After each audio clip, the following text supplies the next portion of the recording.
திராவிட முன்னேற்ற கழக மேடைகளில் ஏறுவதற்கு முன்னால் நான் ஏறிய மேடை இந்த மேடைதான்.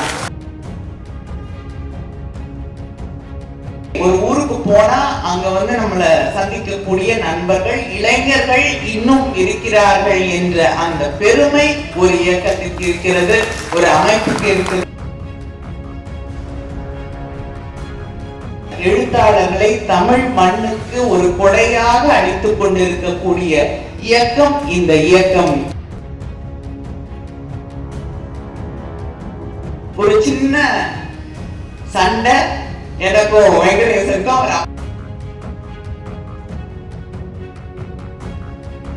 மறுபடியும் எழுதக்கூடிய எத்தனையோ எழுத்தாளர்கள் உயிர் பறிக்கப்பட்டிருக்கிறது.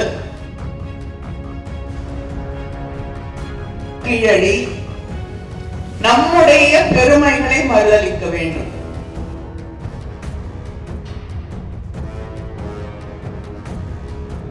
நாங்கள் ரிஷிகள்ல இருந்து வந்தவர்கள் என்று தமிழ்நாடு முற்போக்கு எழுத்தாளர் கலைஞர்கள் சங்கத்தின் பொன்விழா நிகழ்ச்சியிலே கலந்து கொள்வதிலே மட்டற்ற மகிழ்ச்சியும் பெருமையும் அடைகிறேன். இந்த நிகழ்ச்சியிலே கலந்து கொள்வது என்பது எனக்கு ஒரு வித்தியாசமாக தோன்றக்கூடிய இன்னொரு இயக்கத்திலிருந்து வந்து ஒரு நிகழ்ச்சியிலே அங்கே கலைஞர்களுக்காக எழுத்தாளர்களுக்காக நடத்தக்கூடிய ஒரு நிகழ்ச்சியிலே நான் கலந்து கொள்கிறேன் என்ற உணர்வு எனக்கு இல்லாமல் நான் இந்த நிகழ்ச்சியிலே எப்படி திராவிட கழகத்தின் நிகழ்ச்சிகளில் என்னுடைய தாய் வீட்டு நிகழ்ச்சியிலே கலந்து கொள்வது போல கலந்து கொள்கிறேனோ அதே போலத்தான் தாமோயசா அமைப்பு நிகழ்ச்சிகளிலே நான் கலந்து கொள்கிறேன். காரணம், திராவிட முன்னேற்ற கழக மேடைகளில் ஏறுவதற்கு முன்னால் நான் ஏறிய மேடை இந்த மேடைதான். அதனால வெங்கடேசனுக்கு என்ன உரிமை இருக்கோ அதே உரிமையோடு, உங்களுக்கெல்லாம் என்ன உரிமை இருக்கோ அதே உரிமையோடு இந்த நிகழ்ச்சியிலே, அதே பெருமையோடு இந்த நிகழ்ச்சியிலே நான் கலந்து கொள்கிறேன்.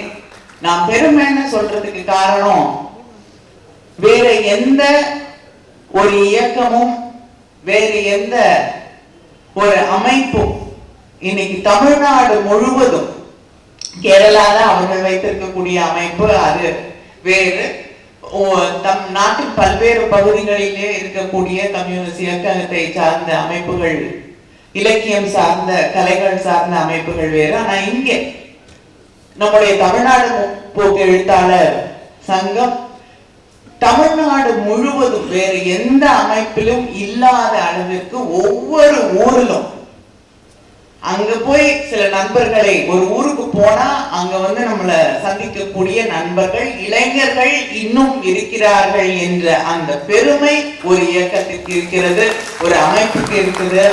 அப்படின்னா அது நிச்சயமாக இந்த அமைப்பு என்ற அந்த பெருமை. அதே நேரத்திலே தொடர்ந்து வெங்கடேசன் அவர்களாக இருக்கட்டும், எத்தனையோ எழுத்தாளர்கள், ராஜகிருஷ்ணன் அவர்களின் தொடங்கி இங்கே இன்று நாடு போற்றக்கூடிய பல்வேறு விருதுகளை வாங்கி இருக்கக்கூடிய, தொடர்ந்து இயங்கிக் கொண்டிருக்கக்கூடிய எழுத்தாளர்களை தமிழ் மண்ணுக்கு ஒரு கொடையாக அளித்துக் கொண்டிருக்கக்கூடிய இயக்கம் இந்த இயக்கம் என்ற அந்த பெருமை இங்கே நமக்கு நிச்சயமாக இருக்கிறது என்று பெருமையோடு இந்த பொன்விழா ஆண்டிலே பதிவு செய்து கொள்ள முடியும். ஒரு சின்ன சண்டை எனக்கும் வெங்கடேசனுக்கும் அவர் அப்பயே விட்டுட சொன்னாரு. ஆனா விட்டுறதுக்கு மனசு வரல. ஏன்னா எப்பயுமே மதுரை பெண்களுக்கு எதிராகத்தான் செயல்பட்டு கொண்டிருக்கிறது. அதனால திரும்பி பார்க்கிறேன். நானும் தஞ்சாவூர்ல இருந்தா வந்திருக்கேன்.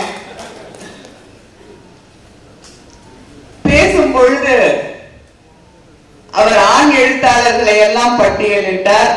நிறைய பெண் எழுத்தாளர்கள் தாமோயசாவிலிருந்து வந்திருக்கிறார்கள்.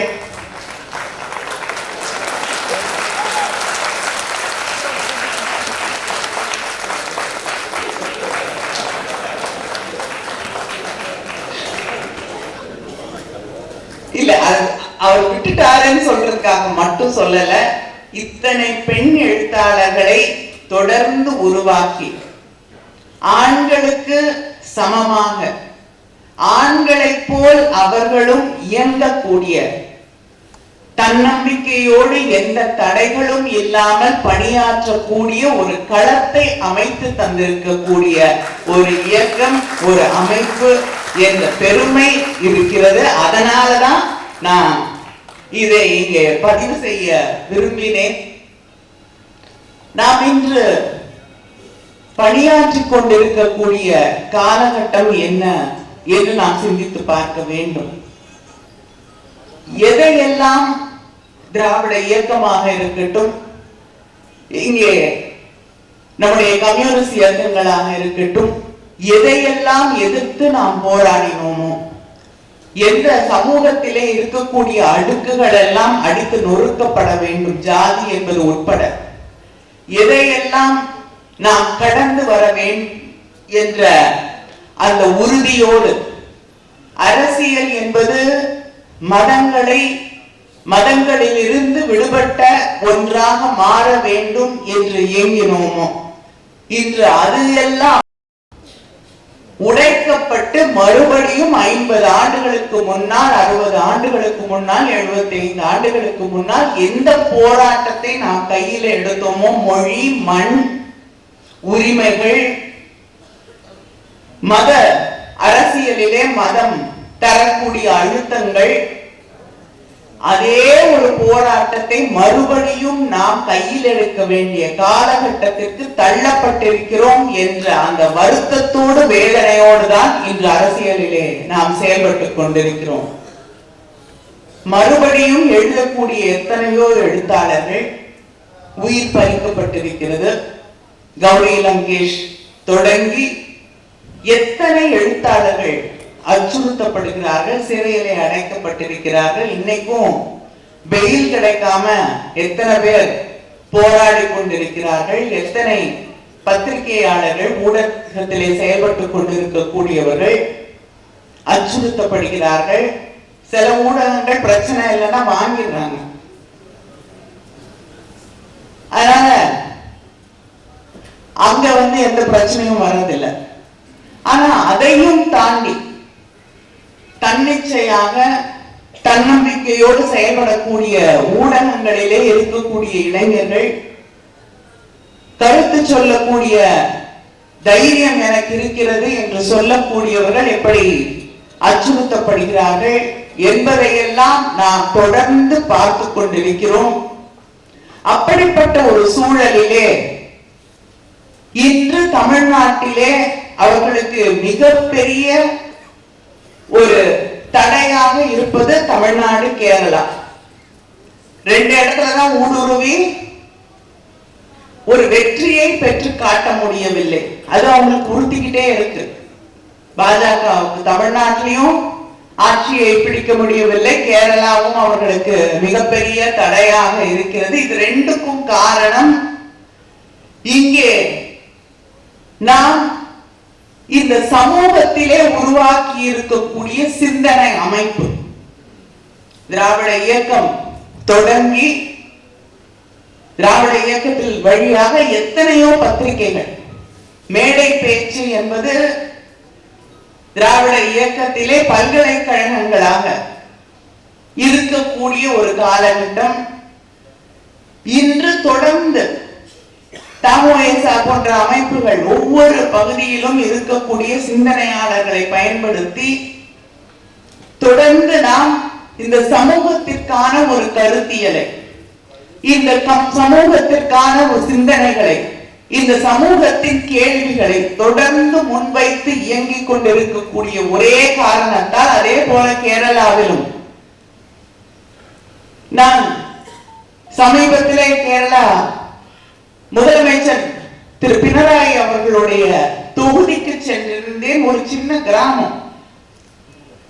அந்த கிராமத்திலே பல எழுத்தாளர்களை, அரசியல் அமைப்புகளை சார்ந்தவர்களை அழைத்து பேச சொல்லியிருந்தாங்க. ஒரு ரொம்ப அழகான கன்வென்ஷன் சென்டர்.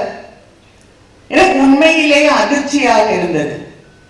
அந்த அரங்கம் நிரம்பக்கூடிய அளவுக்கு நாம் பேசுறது ஆங்கிலத்தில், ஆனா அதை கேட்டுவிட்டு கேள்வி கேட்பதற்கு தயாராக அந்த மக்கள் அந்த அரங்கத்திலே கூடியிருப்பதை பார்க்கும் பொழுது யாரும் அழைத்து வரப்படவில்லை.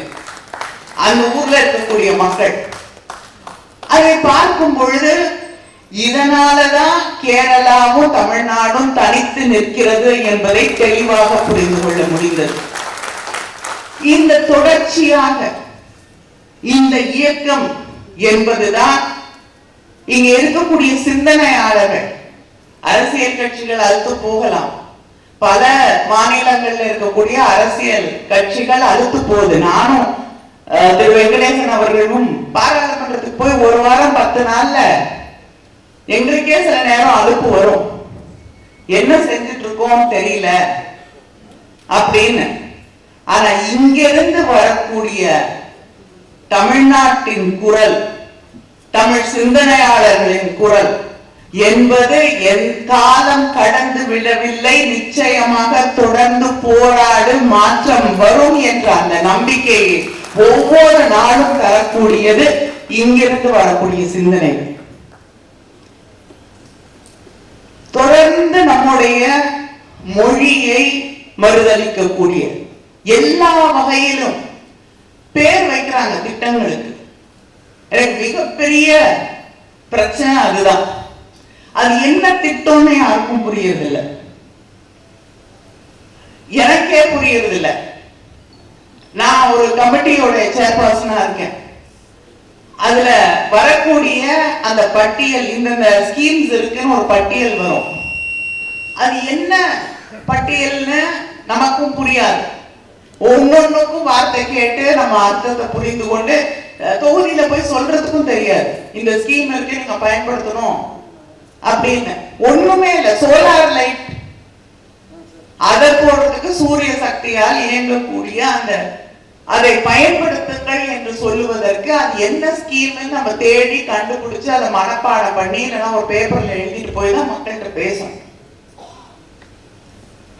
எல்லா வகைகளிலும் எல்லா இடங்களிலும் மொழியை தொடர்ந்து திணித்துக் கொண்டு ஆக்கிரமித்துக் கொண்டு அதன் மீது அதிகாரம் செலுத்திக் கொண்டு ஒரு ட்ரெயின் மேன் பண்றதுக்கு தமிழ் தெரிந்தவர்களை போட மாட்டார்கள். ஆக்சிடென்ட் ஆனா கூட பரவாயில்ல என்ற அந்த குரூரத்தோடு வேற மாநிலங்கள்ல இருந்து கொண்டு வந்து ஆட்களை வேலைக்கு போட்டு மக்களுடைய உயிரை பற்றி கூட அக்கறை இல்லாத ஒரு ஆட்சி நடந்து கொண்டிருக்கிறது என்றால் அவர்களுடைய சிந்தனை எப்படிப்பட்டது, மனப்போக்கு எப்படிப்பட்டது என்பதை நாம் புரிந்து கொள்ள வேண்டும். இதை தாண்டி திரு வெங்கடேசன் அவர்கள் பேசும் பொழுது குறிப்பிட்டு சொன்னது போல கீழடி நம்முடைய பெருமைகளை மறுதளிக்க வேண்டும். ஏன்னா இவங்க சொல்லக்கூடிய பெருமைகள்லாம் நம்ம விரல் விட்டு எண்ண முடியாது. நம்ம சாதாரணமா 5000 10,000 அப்படிதான் சொல்றோம். இவங்க 17,000 கோடி ஆண்டுகளுக்கு முன்னால் ஆட்சி செய்தவர்களை பற்றி எல்லாம், மனித இனம் தோன்றுவதற்கு முன்னால் ஆட்சி செய்தவர்களை பற்றி எல்லாம் பேசிக் கொண்டிருக்கக்கூடியவர்கள். ஒரு நாடாளுமன்றத்தில் ஒருவர் ஒரு முறை சொன்னார், நாங்கெல்லாம் ரிஷிகள்ல இருந்து வந்தவர்கள் என்று. அப்படிப்பட்ட பெருமைகளை பேசக்கூடியவர்களுக்கு நாம் 5000 ஆண்டுகளுக்கு முன்னால் கீழடி பற்றி பேசினார். ஆதிச்சநல்லூர்ல இருந்துதான் நம்முடைய இரும்பின் நாகரிகம் தொடங்குகிறது என்று தமிழக அரசு திட்டவட்டமாக தெளிவாக ஆராய்ச்சிகளோடு அறிவியலோடு அறிவித்திருக்கிறது. உலகத்துல தமிழ்நாட்டில இருந்துதான் சரித்திரம், மனித இனத்தின் சரித்திரம் எழுதப்பட வேண்டும் என்பதை அறிவித்திருக்கிறோம். ஆதாரம் இல்லாமல் இல்லை, அறிவியல் ஆய்வுகளோட, கார்பன் டேட்டிங்கோட. ஆனா அதை ஏற்றுக்கொள்ள மாட்டார்கள். ஏன்னா அவர்களுக்கு அறிவியல் சிந்தனைக்கு எதிராக பயணிக்க வேண்டும், மக்களை திசை திருப்ப வேண்டும். அப்பொழுதுதான் அவங்க கையில் அதிகாரம் இருக்கும். யோசிக்க தெரிஞ்சவங்க யாரும் அவங்க பின்னாடி போக மாட்டாங்கன்னு அவங்களுக்கு தெளிவா தெரியும். அதனால இந்த அறிவியல் அடிப்படையிலே சொல்லப்படக்கூடிய அத்தனை விஷயங்களுக்கும் எதிராக செயல்படக்கூடியவர்கள். அவங்க சொல்லக்கூடிய அந்த 17,000 கோடி ஆண்டுகளுக்கு முன்னால் இருக்கக்கூடிய, யாராலும் கணக்கிட முடியாத, புரிந்து கொள்ள முடியாத, ஆனால் ஜாதியை, மதத்தை, மக்களை பிளவுபடுத்தக்கூடிய அத்தனை செய்திகளையும் தொடர்ந்து மக்களிடம் சொல்லி நம்மை மறுபடியும் மறுபடியும் மறுபடியும் அடிமைகளாகவே நடத்த துணியக்கூடிய அந்த எண்ணமுடைய ஒரு அரசுதான் அங்கே நடைபெற்றுக் கொண்டிருக்கிறது. அவர்களை எதிர்த்துதான் நான் ஒவ்வொரு நாளும் போராடி கொண்டிருக்கிறோம். இங்கே தமிழின் பெருமையை, அவங்க தமிழுடைய பெருமையை மட்டும் இங்கிருந்து அழிக்க நினைக்கவில்லை. நம்முடைய சிந்தனை மரபை ஒழிக்க வேண்டும். நம்முடைய சிந்தனை பாடல்கள்ல கேட்கப்படாத கேள்விகளே கிடையாது. நம்ம என்னென்ன தந்தை பெரியார் அவர்கள் முன்வைக்கக்கூடிய கேள்விகளிலே பாதி கேள்விகளை வச்சிருக்காங்க. இறை வழிபாட்டை பற்றி பல கேள்விகள் இருக்கு. ஜாதியை உடைக்கப்படக்கூடிய கேள்விகள் எத்தனையோ இருக்கு. இதுதான் தமிழருடைய சிந்தனை. உனக்கு நம்பிக்கை இருக்கலாம், ஆனா அந்த நம்பிக்கையை தொடர்ந்து கேள்வி கேட்டுக் கொண்டிருக்கக்கூடிய ஒரு அமைப்பு என்பது தமிழ்நாட்டிலே தொடர்ந்து தமிழ் மக்களோடு தொடர்ந்து பயணம் செய்யக்கூடிய ஒன்றுதான். அதுதான் நம்முடைய சிந்தனை மரபு. அதை உடைத்துக் கொண்டு அவர்களால் வர முடியவில்லை. அதனால நம்முடைய பெருமைகளை, நம்முடைய கல்வியை, நம்முடைய மொழியை, நம்முடைய சிந்தனை போக்கை உடைக்க வேண்டும் என்று தொடர்ந்து அதன் மீது ஒரு ஆக்கிரமிப்பை, அதன் மீது ஒரு வன்முறை தாக்குதலை தொடர்ந்து நடத்தி கொண்டிருக்கிறார்கள். ஆனால் இங்கே இருக்கக்கூடிய தாமோ மற்றும் நம்முடைய கலைஞர்கள், இவர் எழுத்தாளர்கள், சிந்தனையாளர்கள், இவர்கள்தான் அதற்கு சரியான ஒரு அரணாக, அறிவின் அரணாக நின்று இப்படிப்பட்ட படையெடுப்புகளை நிறுத்தக்கூடியவர்கள். அந்த படையெடுப்பின் தடைகளாக, அதற்கு எதிரான அரண்களாக தொடர்ந்து பணியாற்றுவோம். நிச்சயமாக வெற்றி நமது மட்டும்தான் என்ற அந்த பெருமை நமக்கு இருக்கிறது. நன்றி.